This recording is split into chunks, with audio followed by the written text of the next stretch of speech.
All right, another week in the books. This is my week 8 training week. Again, if you watched my last video, I'm about 2 weeks behind. I'm going to reference that video a little bit in this one because if you watched it, you'll know towards the end of the week, I had some very bad training days, especially when it came to deadlift, which was the last day of the training week. And it really kind of set me on this downward mental spiral. And even though now I'm 2 weeks out and I'm removed from it, I was definitely feeling the effects on this particular day back in the gym. It also probably didn't help that I had sets of 8 on this day. So 3 sets of 8 on squats with 420 pounds. I really tried to make sure I was bearing these squats. I feel like I've been letting my hips kind of stay a little bit high on some of these. Part of that's due to fatigue and just general tightness. So on this particular day for these working sets, I really tried to make sure that I was getting below parallel, which I feel like I did, even though it's really hard to tell on this kind of angle, and you shouldn't be judging depth from that angle anyways. From there, moved on to bench press again, sets of 8 with 250. I've been really happy with how bench is going. Out of the 3 lifts this training cycle, I feel like my bench has been feeling the best consistently. That's not to say my other lifts haven't been feeling good. I've had my days on squats and deadlifts. It's just something that I'm hoping is going to wise up and come around at some point.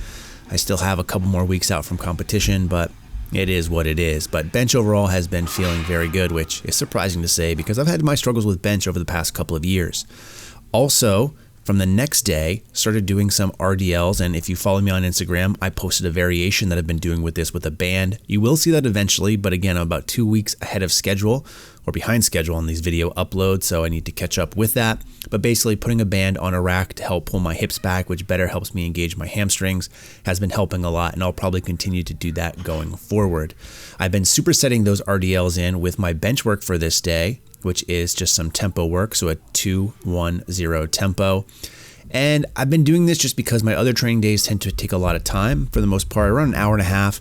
And I find by supersetting some of these exercises where I'm not overly taxed doing one versus the other, it just makes more sense so I can get in and get out of the gym a lot quicker.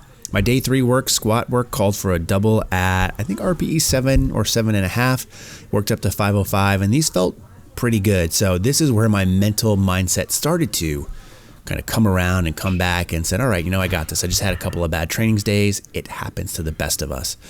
My last training day of the week, deadlifts, I decided to play it smart and just back off here. So 495 instead of push the weights.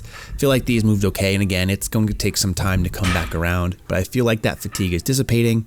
And again, I say that fully knowing that I'm 2 weeks ahead of where I am right here in this video, and deadlifts have been feeling a lot better.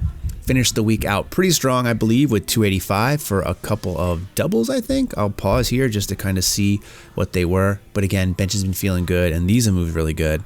And I'm happy to start creeping towards the 300 for reps again. So hope everyone had a great holiday season. I did 3 reps, good for me. In the meantime, as always, thanks for watching, and stay big.